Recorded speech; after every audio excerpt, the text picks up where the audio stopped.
they already chose it, but he's not able to make any impact in this game because they're losing control of the map so quickly, and Gen.G are never able to get anybody low for him to actually collapse in and get those resets, get that kill, you know, steal a life, take another one, get healed, and then, you know, use the kits of Live Sandbox against him. It's just not happening, unfortunately, here for BDD. He's been so low impact in this game. If you look at the total gold, you know, he's 4th from last there, or 3rd from last. He's, you know, bottom 4.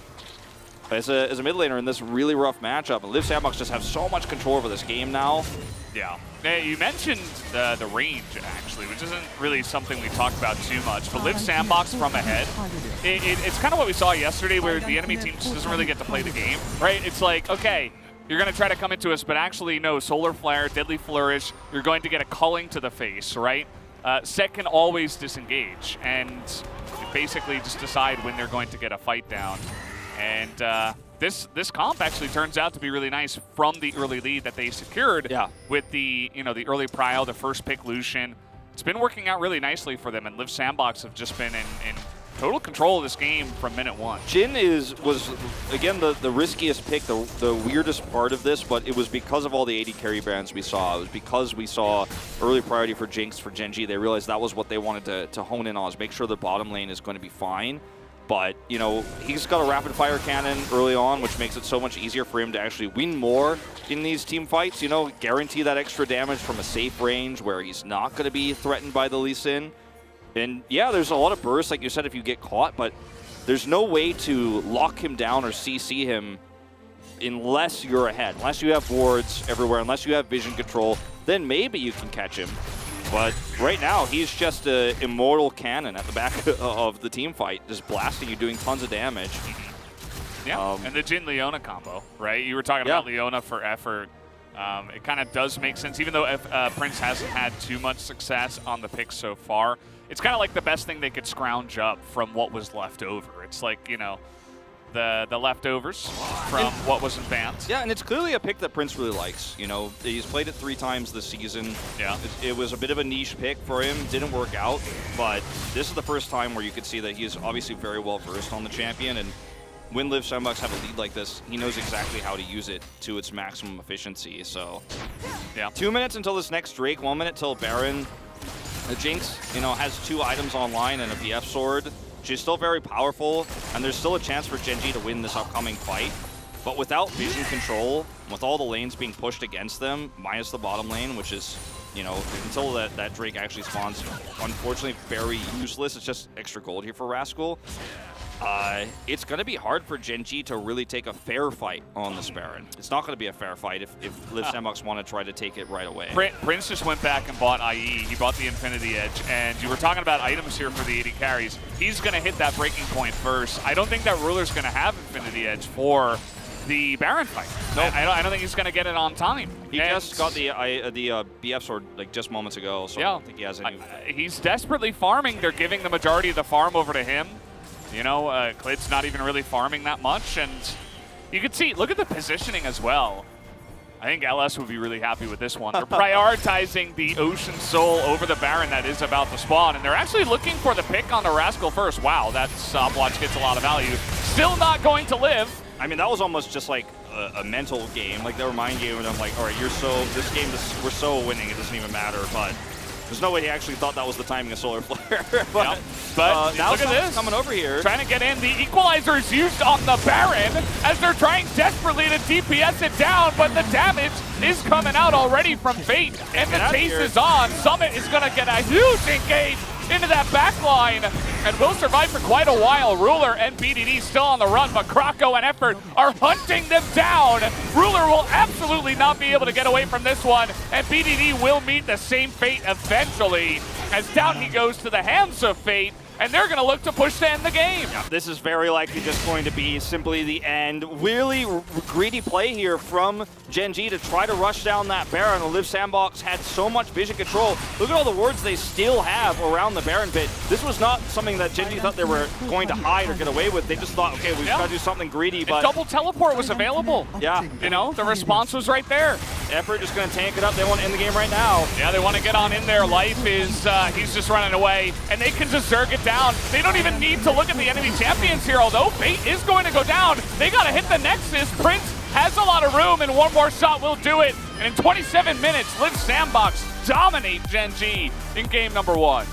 Dominant is definitely the way to describe how this first game went. They utilized the Lucian Prio so extremely well, and that was a really smart, careful game from Liv Sandbox. They handled the top pressure extremely well. They were able to control the Drake fights. There was that one mistake. They made one error where they actually didn't, take that third Drake fight. But besides that, every part of this game from start to finish was just so great, so clean. I mean, it's hard to criticize Liv Sandbox's game plan here. I really like their draft, and they made the best of a bad situation. I really like how you put that there with the Jhin on the bottom side of the map. It was the only thing they really had left, but it fit well enough with their comp, and they got so far ahead that it just didn't matter. Absolutely. There were moments where it looked like Gen G were just going to do Gen G things. I think the timing on the gank on the top side to get onto Summit, you saw Summit kind of had his head in his hands right after the game ended. Maybe was feeling the pressure from the early ganks, from the early laning phase where he wasn't necessarily having a great time. But the thing he has to keep in mind is that his team was having a great time. The mid lane was going fantastically. The rotations were coming up to basically spare the blushes of Summit and get the counter ganks going. And other than those ganks onto him, I mean, and the one Ocean Drake that they took, nothing really went well for Gen G in that game. Yeah, I mean, the biggest tough time you were always going to have was trying to get control over the first few objectives. And they, to be fair for Gen G as well, we had that pick onto Ruler. I can't really even blame him for that. He had Flash and Cleanse, and he knew that if he catches anybody there, they actually crush that fight, and we could have had a huge turnaround moment there. But also, Gen G were extremely proactive in the early game at trying to snowball the top lane. That was where they actually hid their plays. That's where you saw Clid come around, and they tried to get Rascal fed. You can see BDD's damage is very irrelevant in this game, but he never got to have a fair team fight, right? That's look at Ruler too. Yeah, I mean, we were approaching 30 minutes. I mean, Ruler never got to have one team fight. There wasn't one team fight. No. Ruler did anything. Yeah, and that's not necessarily his fault. I think the game just snowballed out of control. The fact that he has low damage there means that he understands his place in this game, right? He's not taking any risk because he knows if he dies and gives even more of an advantage over the Liv Sandbox, then they get totally crushed. But I liked how Gen G tried to handle the early game, like I was saying, on the top side of the map. If they could have snowballed there and avoided the fact that Lucian comes up, he gets prio, you actually take fights away from the objectives, get an advantage there. Maybe there was a way into this game, but once the things started to really roll downhill, I mean, Liv Sandbox played a clean game. And we talked about it. Snowball is the name of the game for both of these teams. You could see it already. Liv Sandbox snowball game 1. We're going to have to see draft changes for Gen G in game 2. Yep. Things already so tense in both of the coaching boxes after that one. We'll see who can take game number 2 after this quick break. Don't go anywhere.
잘했다. 나 뒤에 징크스 볼게. 얘들아 뒤에 와봐. 뒤에 더 여기 뒤에 다. 들어가면 다 없어. 여기 가야 돼. 뒤에 봐줄게. 한 라인 여기. 탑으로 끝내자. 얘들아 탑으로 끝내자. 탑으로 가면 끝나 얘들아. 탑으로 가자. 미드 가면 안 돼. 미드 가자. 오케이. 미드 좋다. 얘들아 내 말만 들어라. 야 확실하게 끝내자 이거. 미드로 와. 드래시 나오긴 한다. 귀신 솔직히 없고. 이거 억제까지 밀고 상황 보고 용 돌상까지 하자. 끝냈다. 너프리야 업데이 깨고 용돌자. 우리 깨는 거 굉장히 빨라. 끝났어. 끝내보자. 팀 마크 되면 끝낸다고? 끝낸다. 끝내. 끝났어. 타워치는 포지션 잡아줘. 징크스 20분 뭔데? 보자. 너 타워 너무 많이 왔잖아 상호야. 괜찮아, 나 수직이 있어. 타워 얘들아, 타워 위주로. 타워 진짜 타워. 끝내자. 나야 몸 나야. 끝내자. 어떻게 좀 사? 오케이. 넥서스 좀 사. 넥삼사. 나 죽었는데 넥서스 쳐줘. 나 죽었어. 나이스. 나이스. 잘했다. 공실수 좀 했다. 야, 마스크 써라. 그거 괜찮아 동보. 근데 그거 할 때.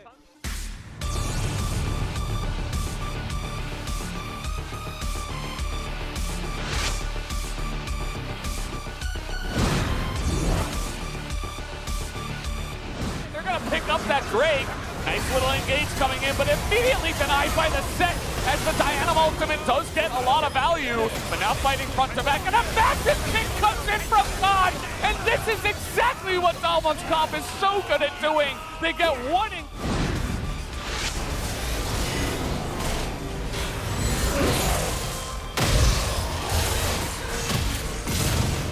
리신 방구 개 떨었다. 와우. 예스 베이비. 야, 흥분하지 말고 칼 태우고 집이나 가자. 휴가 마려.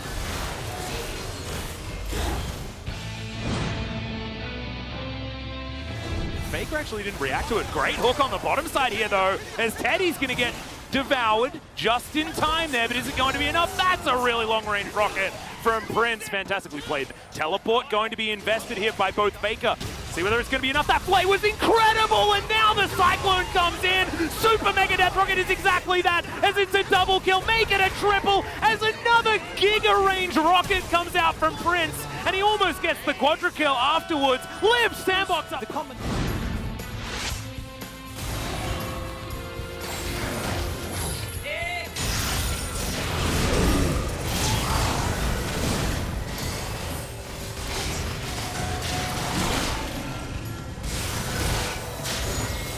나우탈게. 보자. 이거 보자. 나우탈게. 얘들아 나 믿음 할게. 미드 밀었어, 여기는. 고마운 친구들. 야, 대박.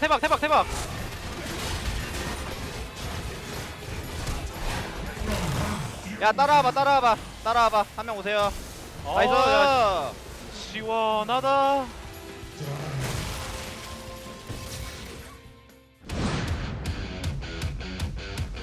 Squid looking for a flanking opportunity. What KT get is advantage to the Whoa! position. Huge flash in, and Ruler is the one that's going to be caught out of position. That's a much better play than the one in game one, as Paranoia is going to come through.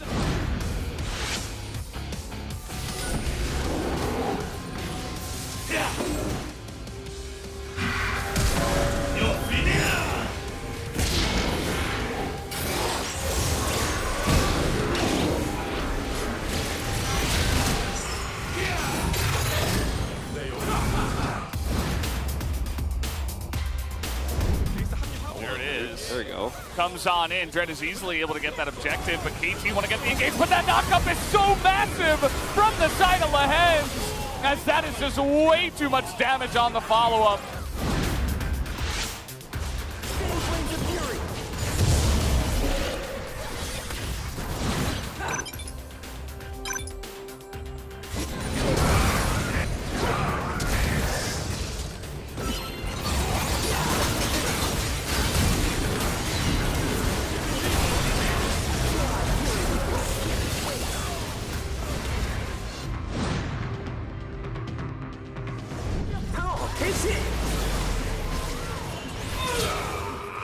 It's fairly even, but a lot of extra gold to Leo. He is going to die, though. Yeah, he is definitely dead, really dead. Malrong's super good at just finding a realm walk. Walk being set up for Malrong, who just dives in amongst three people, but it's not crazy. It's genius, because Canyon told him to do it, and we know at that time, because...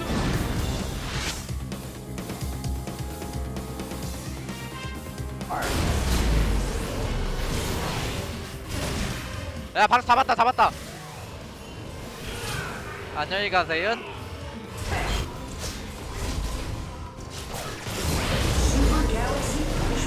야, 잡은 듯? 잡았다. 뭐냐, 얘? 두 번 당하네, 이걸.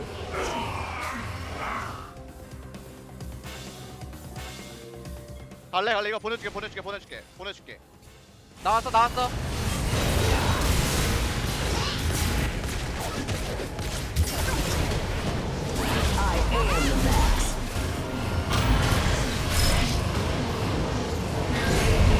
어때? 나이스.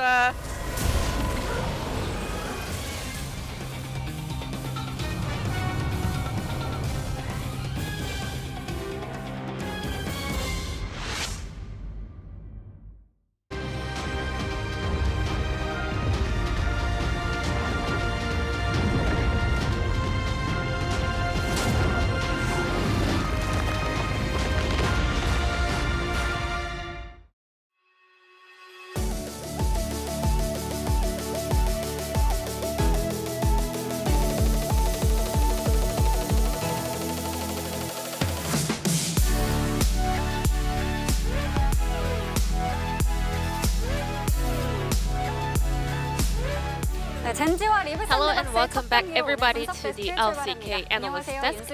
I'm Subin, joined by B3 and Nuclear for today's show. 네, 안녕하세요. 반갑습니다. 미끄러운 And this is Season with the translation. Leaf Leaf Sandbox continued their strengths and had a blast against Genji. But before we go, Nuclear, how are you? How have you been on the Analyst Desk? I was a little bit nervous yesterday, but I think I'm getting more and more relaxed here. So it was a clash between two teams with a high morale. Genji was remaining their 100% winner here in the LCK, but Leaf Sandbox continued their momentum and took them down. So before we go, what's your take on their draft? We saw Jin after a long time. Leaf Sandbox actually used 3 of the unbanned cards towards the bottom side of the map. So Genji completed their bottom duo comp very early on, and looking at the draft in the first phase, I kind of realized that Leaf Sandbox really wanted to play around the top side, whereas Genji wanted to focus on the bottom side of the map. But the moment I saw the setup from Effort, his attack on that Jinx, I kind of thought that it's gonna be a huge win for Leaf Sandbox, because that was a bit of a twist for the plan that Genji had. They wanted to wait until Jinx come online, but that was denied in the very early game by the bottom duo of Leaf Sandbox. If Leaf Sandbox, had Aphelios Thresh locked in instead of Diana instead, things could have been a lot different, but they actually added more power on the top side of the map. However, Genji focused on the bottom lane priority with the Jinx and Thresh pick. However, that Jin-Leona bottom duo was so powerful in order to neutralize the lane priority that Jinx and Thresh had. Jin has not been a mainstream champion, but still, that was one of the part of the meta champions on other regions, so that was also very effective for Leaf Sandbox. Now let's take a look at the first highlight. I want to focus on Efforts and the bottom duo of Leaf Sandbox setup. So Ruler shoves in the wave, and they recall in that rush. They thought that they had no vision, and Leona actually acts like she has no vision in that rush, but she had. So they waited until one reset and then collapsed on Jinx, who was left alone. So they denied the back and forced a flash out of Jinx, a champion with a very low survivability. So Effort snowballed off of it effectively and got the most value out of every lane possible. They get the Drake, and then he rotates up to the mid lane, waits until Lucian shoves in the wave in order to move under no vision of Genji. And then she makes it to the top lane just when the fights break out. So together with Diana and Leona, Summit was actually able to make a trade and kills and win this topside skirmish. So Leona was able to have 2 tempo advantage. She was able to get the Drake and also make a roam up to the top side. 샌드박스의 바텀 듀오가 원천 봉쇄해버린 거죠. I think Sandbox bottom duo was able to shut down the priority that Genji's bottom duo could have had in that lane. Now let's take a look at the second highlight. It was another proactive play from Leaf Sandbox. So we want to take a look at how life wards on the top side of the map. That ward is so special and interesting. Let's see how this kind of brings an impact to this game. So Effort clears the vision with the sweeper. He spots one. However, he misses that one. Because of that ward, Genji was able to secure vision around the top lane. So Genji was looking for some flank TP angle. Pings go onto that ward and they were able to collapse on Fate. However, Jinx took a very risky position. She wanted to zone out the bottom duo of Leaf Sandbox, but maybe it's been a very long time since we saw Jean in the LCK, so I think she kind of slapped on the power of the chain CC of Leona Jean duo.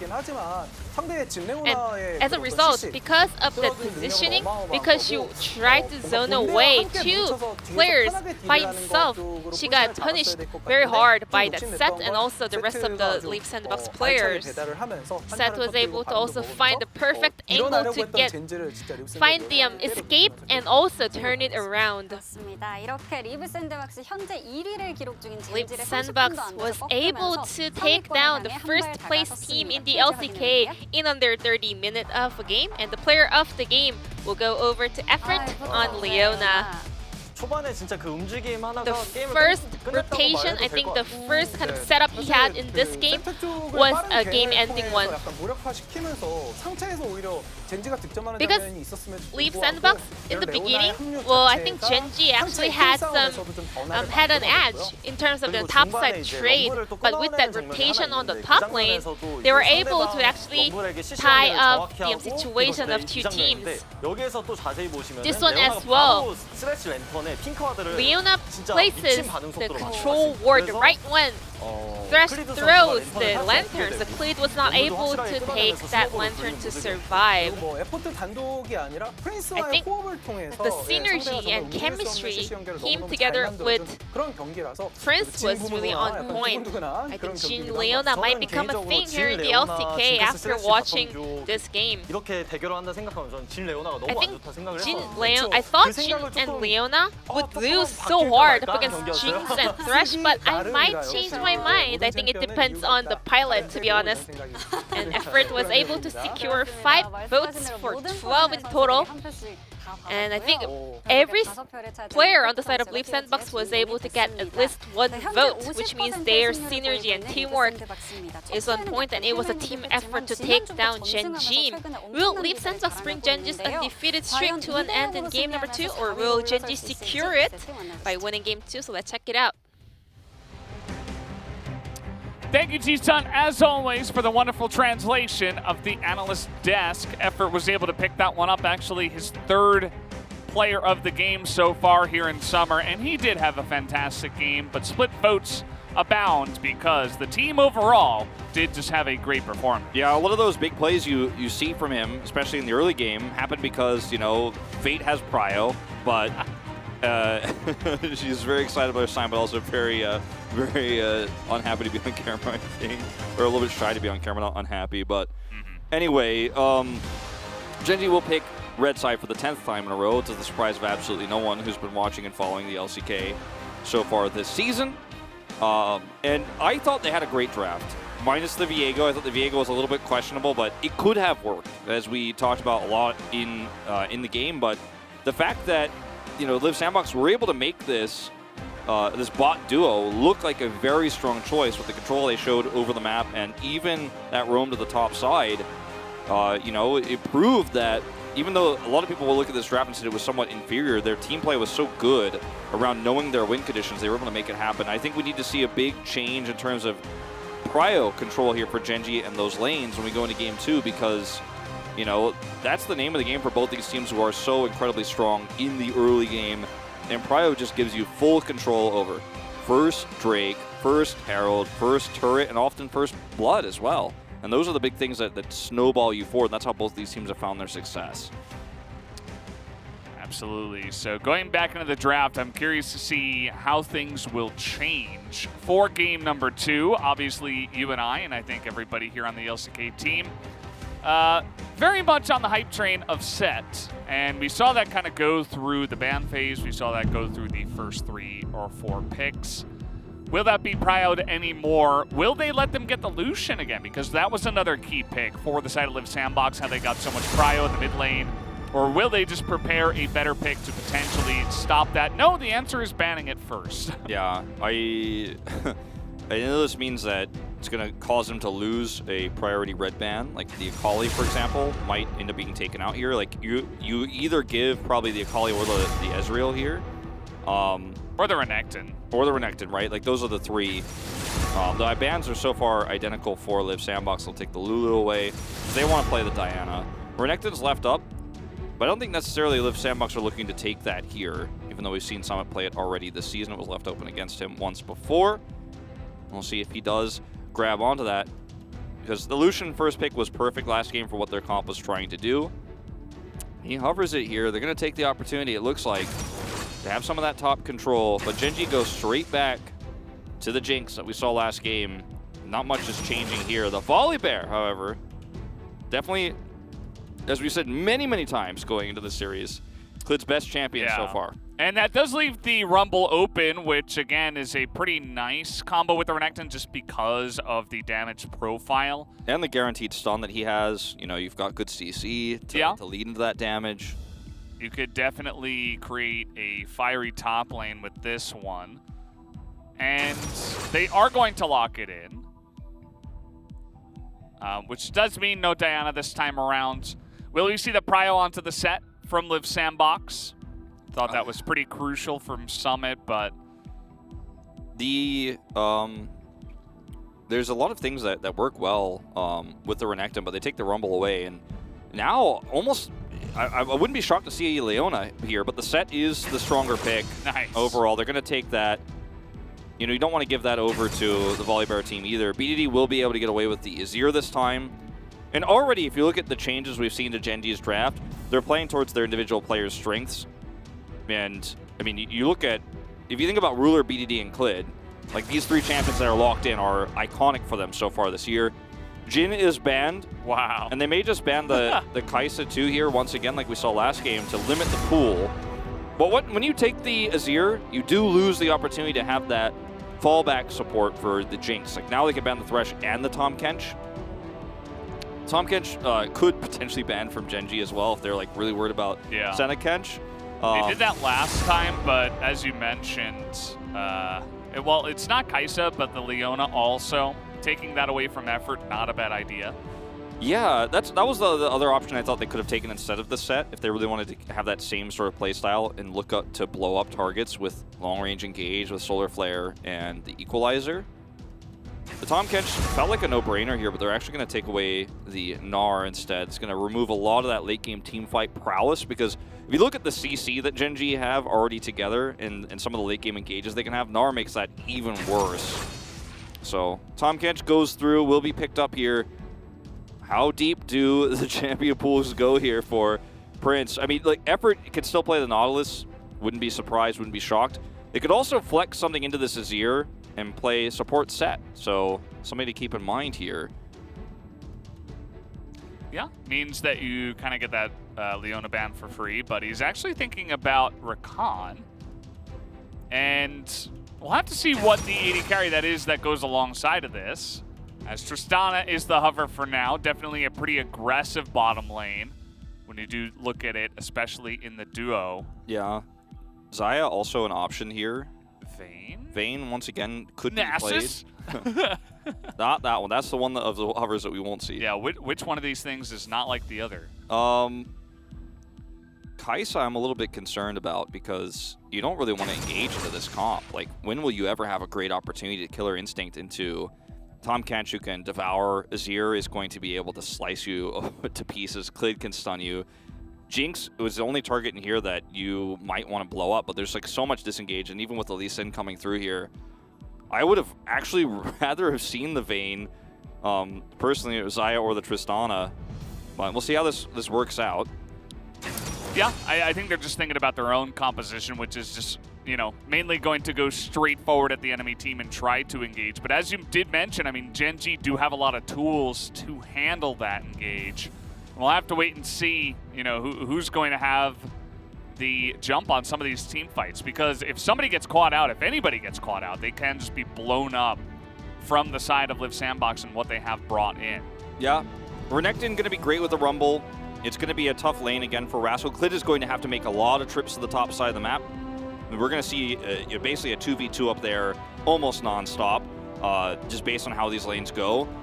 But in terms of the draft overall, Gen G are not playing with the handicap of the Lucian that we had in Game 1. They have really nice scaling here with the Azir and the Jinx. It's a lot more of an all-in on what their last game comp could have been able to do. And you know, for Live Sandbox, there's a few more holes in this one, right? You don't feel as confident about the Kai'Sa or Khan. We didn't feel great about the Jhin last game, but they proved it. This one I feel a little bit worried about. Set's going to be powerful, but in these late game fights, how much will it hold up against all the disengage that you and I have been talking about with what Gen G have? I really like Gen G's chances with this draft to bring us to a Game 3. Clid is undefeated on the Volibear, 4-0 right now. Yep, looking to extend that to 5. And help his team extend their win streak into 5. And we'll see if they can do that with the game number 2 on the way, as we are going to hop onto the Rift right now with Sandbox Blue, Gen G Red once again. And yeah, I think the onus in this game is going to be, this time, on BDD. I think that, as you mentioned, he has a lot of tools to kind of absorb some of the pressure from the aggressive Live Sandbox composition, but getting your soldiers in position and trying to dissuade them from engaging in the first place and doing that damage in the later stages of the game will be quite nice. Their late game scaling, obviously with the Azir and Jinx alongside of a Tahm Kench, is just absolutely fantastic. And adding in the Lee Sin was pretty interesting. It's kind of like utility, right? He's able to disengage, he's able to find picks as well if need be. And I kind of like it alongside of what they already have. Yeah, Lee Sin is pretty solid into Renekton too, because you can just kick him out of some of those skirmishes like we saw with the set, but feels even more powerful. Yeah. Because you're guaranteed to just remove a lot of the damage. We'll see Conqueror taken actually for BDD on the Azir, which can be basically free into the set oftentimes. So don't always see it. Sometimes you see the comment. There's a lot of different ways you can build it. Fleet Footwork coming in for Fate. Yeah.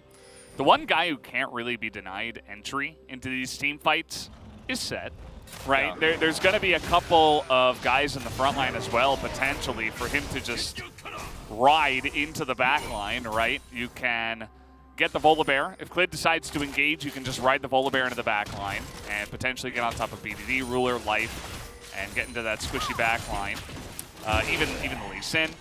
Another way to get on in there. So I think some of the onus as well will be on Fate. So both mid laners having a very important job to do. Yeah, I do agree that a lot of this game will be decided on how BDD does in this early game, how ahead he can get, and how he performs in some of these skirmishes. Because normally when you see BDD on the Azir, you always trust, right? But there have been some shaky moments at the end of spring season and at the beginning of the summer season for him on this champion. So far, it hasn't been like a guarantee, as it's felt like it has been so many times in the past.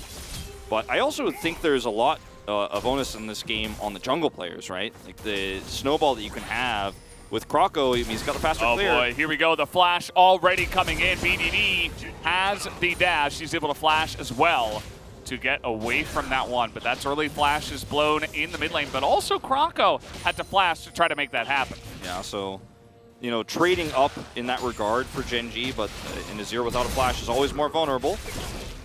As Clid is nowhere nearby, but Summit has to respect the fact that he doesn't know and don't want to continue to push forward there. You can see that even with the gank in the mid lane, Rumble is one camp ahead right now on Clid. Clid's going to rotate over here. We are going to have a scuttle scuffle here, a little bit of a fight. But Fate, I mean, this is where things get really scary. Like, this is the kind of permanent fights I was talking about between the junglers. Yeah. These early game fights can determine a lot of what happens later on. Like it's way higher risk, I think, for Clid. If he loses this fight, if this goes badly, he loses his whole jungle. It's a 3-on-3. Clid is getting in there. They're trying to burst down Krako, but he gets the smite down, and there it is. The set comes in with the face breaker, and now BDD's in the backline with no dash, no flash, no ability to get away from this one. Fate will go down. It's 2 for 2 so far, as the two top laners are going to survive. Rascal's got double buff, though. As the sun will come in, the final Q might be the execution, and there it is. It will be in favor of Gen G, who take down 3 for 2. Really important, too, that, you know, it was a trade to the jungles there.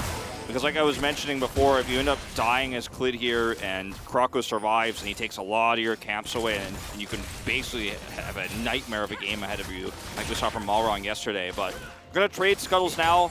And like you said, at the end of the day, it's a better trade for Gen G. They do get a lot out of this. And this is also Rascal now. He gets all of those kills. He's at 3-0. He gets a ton of extra gold. So he's going to be very high impact on these first few skirmishes around the first Drake and the first Rift Herald here. Yeah, it's pretty cool to see a Lee Sin get that fed. Would have been nice to have BDD pick up some of the kills and get the Azir online faster in this game, but not the case, as they're actually trying to set up a gang on the top side here. We'll see if Rascal feels the pressure, as Prince and Effort will be as well. The knockup will come in. Clid will get devoured, as Ruler has to flash the wall, getting aggro on the turret, as the dive is not very clean here from Gen G. It's really well handled by Prince and Effort. You know, people think of Tahm Kench as a defensive champion always, but you could turn that defense into an offense when you look for a dive like this, because you can devour, which means you can push the envelope all the way on the turret. But as you mentioned, Flash has to be used there from Ruler. That's actually pretty massive for any follow-up pressure they might have wanted to have. Nope. Gonna hit that tongue lash. Lick denied. Clid still trying to find that early prowess we've seen so many times from him on this Volley Bear. If he ends up getting that kill, then you know he gets a lot of extra gold and can continue to try to roam around the map and find further value instead of clearing the jungle. But he's actually staying a camp ahead himself now. But that's the Q landing, and Rascal takes an extra shot, but he's 4-0 now. As Summit saw it coming, but he was not willing to give up the farm. This is so greedy. This is going to come down to the smite, as down goes the Rumble. He doesn't smite the dragon, and Clid is easily able to take down this objective. Gen G are getting so much in this early game. Yeah, this is really a massive lead now. They had no vision control to prevent this from happening or to see this coming. And like, even if you know it's possible, you're just like, I hope they don't come over here. That was basically the whole game plan of trying to rush that early Drake out, because if you steal the Drake away, like if you're able to sneak it and get away with it and then regroup, you can potentially get both objectives. But it's hard because you're up against an Azir. I mean, we talk about Azir's damage later on, so we're going to go way back in time here and watch this fight again. But if you talk about Azir's damage later on, yeah, that's where he's extremely strong. But also in this early part of the game, his ultimate is very, very strong. I think we got to jump back into live. There's a big fight there, but yes, we saw this very extended fight earlier with Rascal. Fighting over the red buff here. Fate is looking for the angle, as he doesn't find much. Actually goes on the wall, but the Haymaker, or rather the Facebreaker, is pretty large. And now we have a Renekton, a Croc coming in from the back. They're looking for life, actually, but the Emperor's Divide is just massive. Look at that wall. Every single player on the side of Liv Sandbox cannot pass it, and nobody will die from Gen G. Yeah, they were very aggressively trying to contest this red, but that was exactly what I was just describing. Is early in the game, BDD is going to have so much power with this Emperor's Divide. Rascal stays on the top side of the map, by the way, throughout all of this, so even though Gen G don't gain the red buff they were looking for there, and they don't win the fight, like they don't pick up any kills, they're still getting value elsewhere on the map. Rascal eats like 3 turret shots. As we do have an engage on the bottom side, Ruler is all alone. Where is his Tahm Kench? Looks like he's actually going to get away. The last auto is not enough. And now we have a bear on the bottom side. It's a lot of burst damage that comes in. Eats a rocket to the face as Prince as well. And that bear will not be denied. How about another kill going the way of Klid as he picks up his 3rd of the game? Yeah, just a miscalculation on the damage there from Prince. Doesn't get the kill, gets punished. If he knew how that was going to go, I think he would have played that one very differently. Would have just tried to guarantee the kill onto Ruler. Sadly, does not get it, does not escape either. And this is a massive, massive lead now for Gen G. If you could make a play happen on the top side of the map, or if you can make that 2v2 fight on the bottom side work, then you can maybe look for a Rift Herald fight. But this was once again just Klid walk everyone. What? You guys actually just doing this blind? Like no vision control whatsoever? No, you know, prio or anything? As once again, we watch this, Ruler goes extremely low. And Prince does not auto him there. I think he might have just been barely out of range, so Prince decides to back off, and then Klid comes in. The Death Rocket is massive, and it's an easy double here for Klid. That's so much extra gold to a Volibear who struggled to actually get that snowball rolling earlier on. But now, I mean, we are we are pretty big as Gen G. It's looking like a Gen G ending in this one. Take a look at some of the gold differences here. After the Rumble dies on the Dragon, Klid is able to pick up the Dragon and enter the enemy jungle, pick up a lot of extra camps, go down to the bottom side, picks up a double kill. Obviously, the 4-0 Lee Sin has the biggest lead up in the top side. So pretty much everything is going well for Gen G here. The mid lane is ahead on CS, so is the bottom lane. And Live Sandbox, they're just going to try to make a play here on the BDD. They have just immediate CC chain that comes in, and there is no escape for BDD. He's not even able to flash. It all comes back to the set pick, doesn't it? Always comes back to the set pick. But that was a really aggressive play from Live Sandbox. They know that Fate has flash, so you can guarantee the pull through there. If BDD instantly reacts with his own flash, he might get out there, but it's hard to say. He wasn't able to do so. He's still holding onto his flash now. Oh boy. Summon is still taking these trades. The Dominus comes in, and he's getting in there. He thinks he can take the win, and actually flash used by Rascal, and that's just the kill. If the Renekton is not able to lock down the Lee Sin, you can get the range and execute him with your Q. Yeah, this is one of those Summit games where people are going to start criticizing him again. It's one of those off games where you got the highest prio top lane in the game in terms of pick ban right now, but isn't able to find success. But he's trying to make heroic plays in the face of a bad situation. Unfortunately, it's just not working out for him. As you can see, this is extremely desperate. He does have teleport, but like, do you want to do this? Like, what's Croco doing this? Like, he's not teleporting. What are you doing, man? Yeah. You're dead. Sorry about it. He's got the stopwatch, and he will be able to use that. But again, he didn't have to do that. He didn't have to use the stopwatch, right? So, had he not that item, he would have died.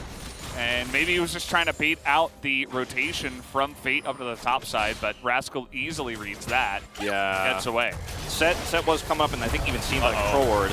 As we do have the teleports coming in, trying to now get on top of everybody. Charm onto 3, but effort is so squishy. And there's 5 members of Gen G down on the bottom side, so your teleport is not really going to find too much value here out of both Fate and Summit, actually.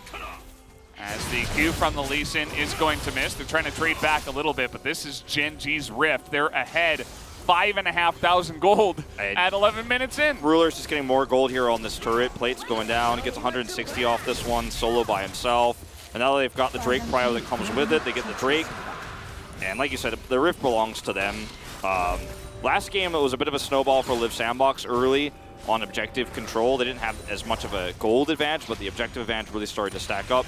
This game is nothing like the last one because Gen G, this is one of those times where you joke about Gen G's early comp, but it's not actually an early comp, but they have such a massive lead that if you didn't know the game very well, you might feel like their comp is actually busted early game. As we do see this really cool play from Fate in the mid lane. Well, that was a while back, and I actually watch this exchange one more time. Oh, this is not the time we saw earlier with the Rumble coming up. It's just going to be Rascal going, okay, I flashed this to survive. Q, he survives just long enough to get his Q back up and goes in. That's all it takes. Doesn't say a word. Nope. Stone cold killer. And the follow-up here is, you know, Effort gets a good engage, but he's so squishy, and Rascal is basically a tank. At level 9, he just comes in, is able to get behind that Rakan and easily shut him down. Second Rift Herald here, easy guarantee. And, I mean, there's actually a minute left before plates, so can actually pull this off, maybe. Okay, trying to get on top of BDD here, but he's just basically baiting them. So now Summit does come over, and Rascal is just playing with his food. Ruler, meanwhile, is like, I'm going to get all the plates. You guys can have your fun in the mid lane, but I am just going to head towards my late game Jinx early. All right, they're pretty desperate now, trying to find any engage they can. The quickness is used, but he is not able to chain that onto anything. The equalizer doesn't slow anyone for a significant amount of time. That was the first Herald, by the way. I said second. I lied. But felt like it was a pretty late Herald take considering the state of the game, so I thought it was second, but it's not, of course. Genji was just collecting all the free Live Sandbox kills instead. Oh, just barely misses the plates. Yeah. Sad times. Well, never felt sadder watching lines disappear off my screen. Can't always get what you want. And Ruler, he now can basically do whatever he wants. I mean, Genji at this point are just playing with Live Sandbox like they're a bunch of toy cars or something. And yeah, Live Sandbox can't do anything. Yeah, it's like they're Power Rangers. You just bash their heads together. At least that's what I did when I was a kid. Like right now, Genji is like Sid from Toy Story. Yeah. Just gonna start wondering like, what happens when you put a Renekton head on Rumble? Just wait until the Pop-Tarts are ready. Yeah, this game is definitely over, unfortunately, for Live Sandbox fans out there. They had a great first game. This game fell apart extremely early. Yeah. It wasn't about the Kai'Sa pick that we talked about. It was just about everything else. And yeah, I don't think the draft even matters at all in this one. Just comes down to the fights here as Rascal is going to get caught out here, but maybe he can still get the assassination. Tries to jump in, but they're stacking pretty well. LSBㅣT now not able to get the kill. Maybe Prince can do it? Can anyone kill this guy? The rocket comes in and actually gets him, threads the needle through two members of Live Sandbox, and it's a trade. It all goes back to the set, Valdez. If there's anything happening while you're playing Sandbox, it just keeps going back to the set. You may be 7,000 gold down. As long as you've got a set, there's still hope. You never know with this guy. Oh, well, that was a really nice play from Ruler. Picks up his first kill of the game, actually, even though his team has been dominating. He hasn't gotten any kills, just the 3 assists. So a little bit of extra gold going over to him on top of all the plate gold he's gotten this game. It's starting to be pretty insane. As we watch this one more time, Rascal is not aware that Effort is here. Effort is able to verify this too with the sweeper. So this ends up being a little bit of a miscalculation here from Rascal. You know, you're 6-0 in this game, and you're like, yeah, well, I could do anything. And technically, yeah, he still can. And Effort only got the quickness here. So he wasn't able to use it earlier on. As you can see, it like goes right under the recon to slip through and execute Fate. Threading the needle. Yeah. But, you know, I called it a trade, but actually getting the big shutdown onto Rascal is nice. He's still 3,000 gold ahead, so it doesn't really matter, but it helps. You know, it's a step in the right direction for Live Sandbox at least. Yeah, we're putting like the eye drop into an empty cup, one drop at a time to have the glass half full. Yeah. On this one for Live Sandbox. Their comp is not the stronger late game comp either, just to make that clear. Okay, well maybe 4v1 is the way to get it done. He's, you know, CC from 100 to 0. He got an insane amount of health and he lives. The equalizer comes in, but the Devour is there. 1v4. Rascal survives again. Starax, he's got Gore Drinker, he's got the Devour, and all 5 members of Live Sandbox nowhere near what will be the soul point here for Genji on Infernal Soul. Infernal Soul with a Jinx, with an Azir, kind of 6-1-1. Lee Sin at the end of the day. You're not feeling good about it. Summit got his boots upgraded though, so just I'm getting flashbacks to 11.1 with the amount of health that he gains from this Gore Drinker. Yeah, watch that. It's actually unbelievable. The equalizer is blocked. He's got the safeguard shield. Wow. Easy peasy, no problem. Yeah, he's just calling for the Devour there at the end in a more direct way, which I'm not going to repeat. But yeah, he's able to survive. Lee Sin just doing Lee Sin things. And it helps that he has an insane amount of gold at this point Well, in time. it's kind of ironic that actually if there were less people there, you might have died. Yeah. Because of the way Core Drinker works. But, you know, that's how it goes sometimes. Now, this game has become almost comical, unless you're a Live Sandbox fan. And I think Live Sandbox is already thinking about Game 3. Uh-oh. Oh, Rascal, yeah, you still have, yeah. Okay. He just keeps actually like being like, no, I just don't care about anything in this game. I just want to go on to Game 3. You have a similar feeling as Genji too. You're like, okay, well, I just want to move on because this game is already over, and you know, Rascal's just devil-may-care attitude in this game has been pretty fun to watch. One of those games where it's just like, okay, if this were a scrim, it's like, go next. Oh yeah, you just quit the game, 100%. It's like, okay, good job, guys. You guys won the early game really hard. We're not going to play it out from behind, unless they're specifically trying to practice that. But at this point, it is a pretty large lead. You know, there are tools in their toolbox. They still have an insane amount of engage, but it's going to be very rough. Oh, so you're saying it all goes back to the set. It all comes back to the set. Believe it or not. He's actually the puppet master. He's pulling all the strings here on the Rift every single time. That's why he brought himself back into the meta. It's very clear. Yeah. Well, Liv Sandbox is going to try to get the second Rift Herald here when Genji is resetting. I don't know if that's even guaranteed. Liv Sandbox, they know they're very far behind, but dancing on the eye here. Klitz is It's perfect that it's Volibear too. Oh man, this is too much for me to bear. No pun intended, but wow. I didn't actually. That was not intentional. Yes. I don't believe you. Well, that's fair. That's fair. I'll take the credit for a really bad pun on this one. So it rained really a lot for a second yesterday. Yeah. You experienced that, or were you inside before that happened? I was inside for all of my journey, actually. Just a subway guy myself. Fate, he wants to be inside right now of this turret range. Seek shelter in the fountain, perhaps. You can see Liv Sandbox, they're not really confident to take any fights at this point. Yeah, I mean, would you be?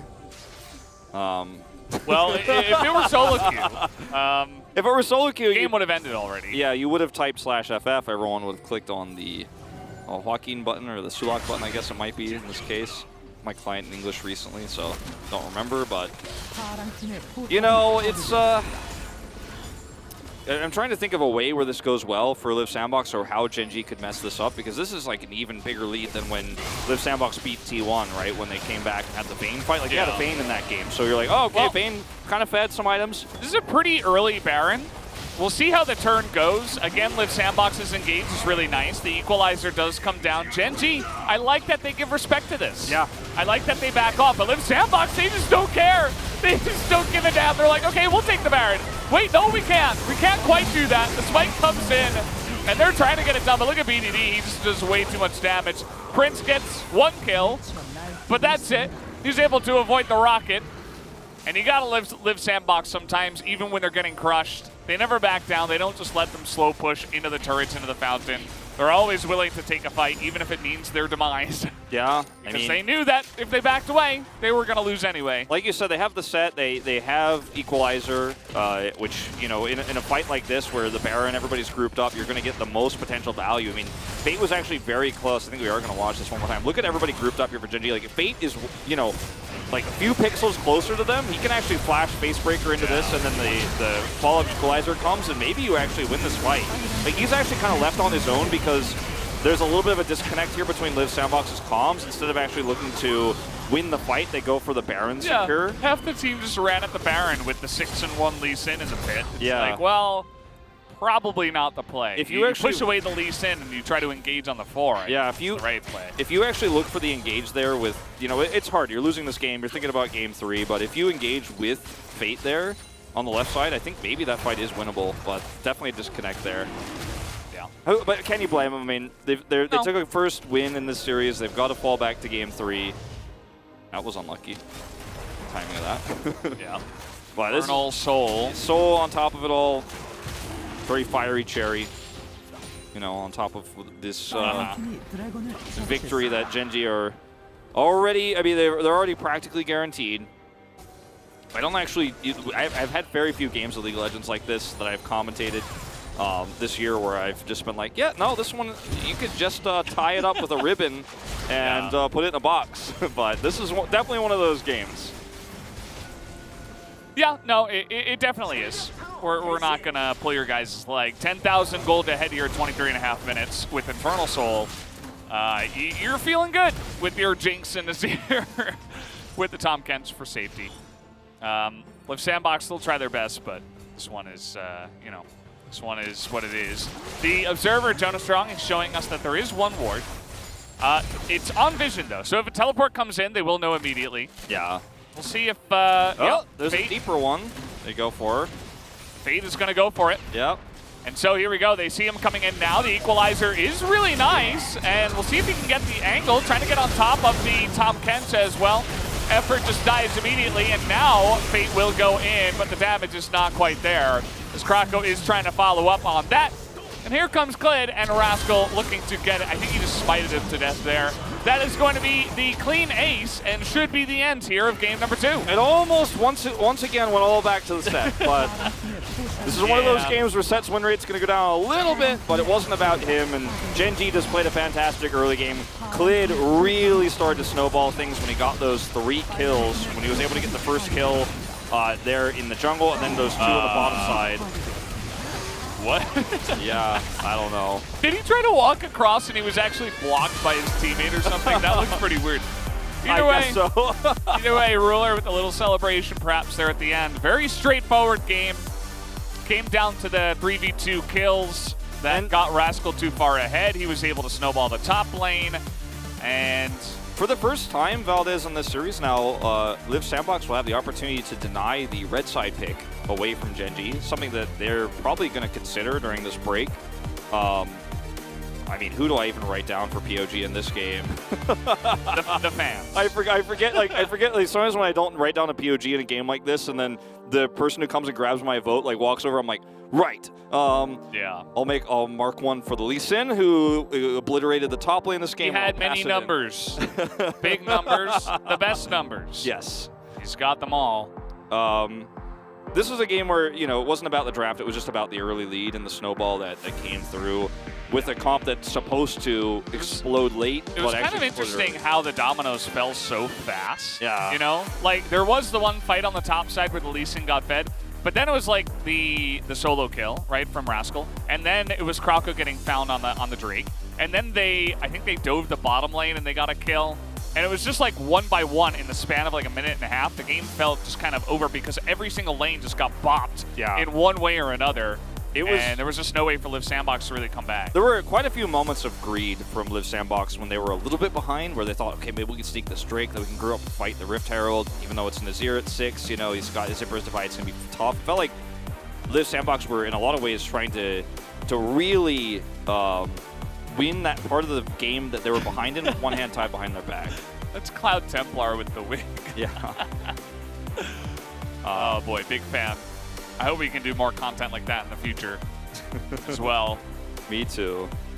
I just want to see the global cast with all 4 of us in wigs. Yeah, I'm down.